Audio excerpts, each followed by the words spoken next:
Why do people become angry when hungry?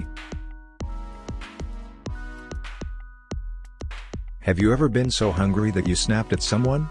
Or perhaps someone yelled at you aggressively because they were hungry? The physiology of hunger. Everything you consume is digested into basic sugars like glucose, amino acids, and free fatty acids. This includes carbohydrates, proteins, and lipids. These nutrients travel via your bloodstream and are then delivered to your organs and tissues where they are utilized as fuel. The number of these nutrients flowing in your bloodstream decreases with time following your last meal. Your brain will interpret a low blood glucose level as a life-threatening condition if it drops so low. Your brain relies heavily on glucose to function, unlike the majority of other organs and tissues in your body that may utilize a range of nutrients. Bodily response. Along with a reduction in blood glucose levels, the glucose counter-regulatory response is another factor in hunger. Your brain instructs various organs in your body to produce and release hormones that raise the level of glucose in your bloodstream when blood sugar levels fall below a predetermined threshold. The four primary hormones that regulate glucose levels are growth hormone, produced by the pituitary gland deep inside the brain, glucagon, produced by the pancreas, adrenaline, also known as epinephrine, and cortisol, produced by the adrenal glands. These last two stress hormones that counteract low blood sugar levels are released into your bloodstream in a variety of stressful circumstances, not simply when you feel the physical discomfort of low blood sugar. In reality, one of the main hormones released into your system during the fight response to a startling fear, such as when you see, hear, or simply consider anything that endangers your safety, is adrenaline. The rush of adrenaline you experience during the glucose counter-regulatory response can encourage a similar reaction, much as you might readily yell at someone when in the fight response.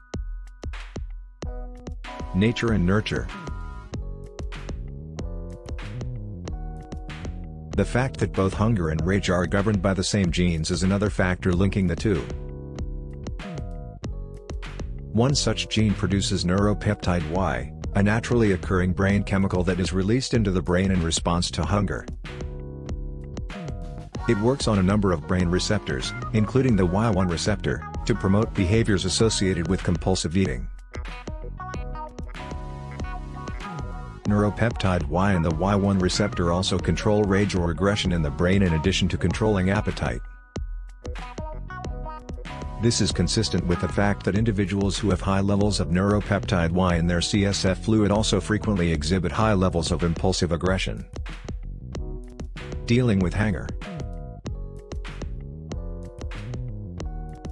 Eating something before you become overly hungry is the easiest method to deal with hunger.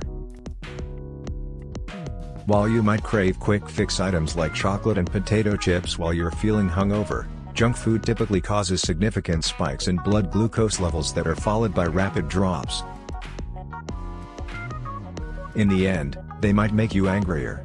So consider natural, nutrient-rich foods that provide long-lasting hunger relief without consuming too many calories. In some cases, it may not be able to eat as soon as you feel hungry. This might be the case when working long hours, when observing a religious fast like Ramadan, or when following a diet plan to lose weight that severely restricts your intake of calories, such as intermittent fasting diets. Only after receiving the all-clear from your doctor should you perform any of them. Your body's glucose counter-regulatory reaction will begin to work over time, stabilizing your blood glucose levels. Additionally, while you aren't eating, your body begins utilizing some of its own fat reserves as energy.